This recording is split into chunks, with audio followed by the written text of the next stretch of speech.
You're watching the VSO Gun Channel. Thank you for tuning in. We got a little bit of news in the Vanderstok V Garland case, and I wanted to bring it to you guys' attention so that you can be well informed and act accordingly. So if you don't remember the Vanderstok V Garland case, and there's a whole bunch of cases going on these days, is the one dealing with the frame and receivers. And how we got to this point is as follows. We were at the district court, and the district court said, yeah, this is crap, out of here, delete the rule.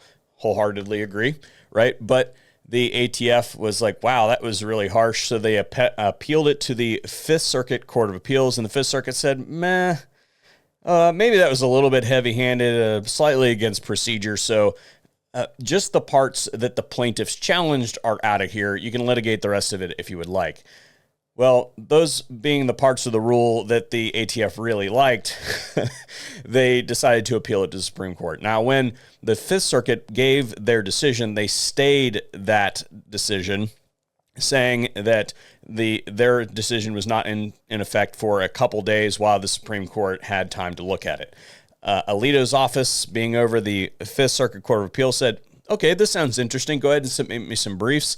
The FPC submitted their brief, eviscerated the ATF, and then the ATF turned their homework in late, basically complaining that the scary attorneys from the Firearms Policy Coalition need to be kept away from them, is basically what it breaks down to. So we have a decision from the Supreme Court today, and remember, this is not a final decision. This is just simply on the aspect of the case of whether or not the rule can be enforced currently while the litigation is going on. I will read it to you right now. Application for stay presented to Justice Alito and by him referred to the court is granted.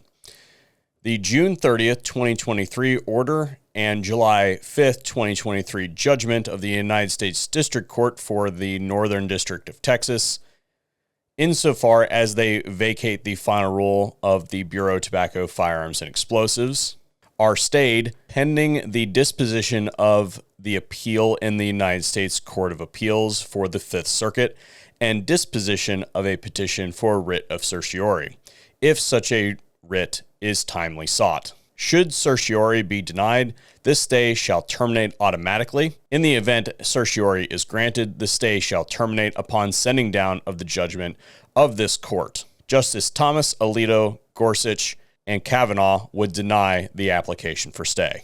Now, in pretty short order, I will translate that into regular people English, but before I do, I have to pay the bills that power the light and the camera and the computer and all that sort of stuff. Sit tight for just a few seconds. Kentuckiana Gunworks is best known for their research and development into lubrication technology. Their enhanced reliability oil is the product that I choose to use to keep my stuff running year-round, and they've also recently released their minimalist, quick-released sling retainers. KGW offers VSO subscribers a discount, and you can find that information over at the affiliates page. Special thanks to them for making today's video possible. So what does this mean?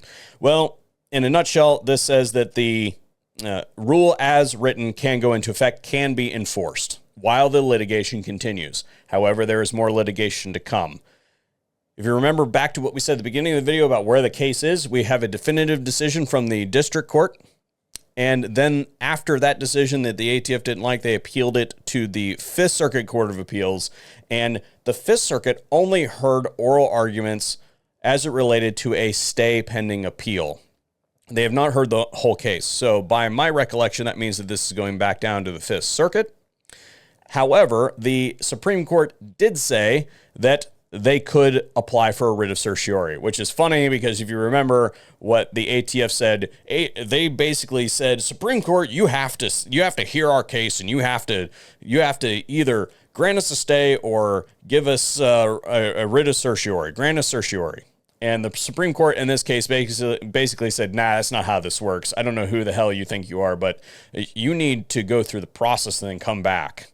It is possible that the ATF could apply for a writ of certiorari, and basically what this said is if they are granted cert, then the stay will continue through the proceedings up through the Supreme Court's decision. If they are denied certiorari, then the stay will be invalidated. So the ATF can basically say, hey, Fifth Circuit, hear this case, or they can apply to the Supreme Court. And if they apply to the Supreme Court and fail, then the stay is kaput. That's where we are currently. Now, the last little thing that we will say here is it's not expressly stated in this document, but you can do the deductive reasoning on who voted for what. But this is a 5-4 decision by the Supreme Court, basically saying, hey, who was it?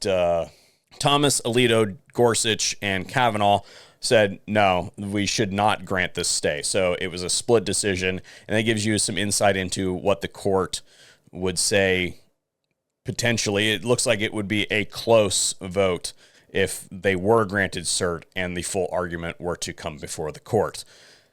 Anyway, that's all we have right now as it relates to the Vanderstok V Garland case. So unfortunately, it looks like those companies that are affected by this, Tactical Machining, Polymer 80, et cetera, are again out of business.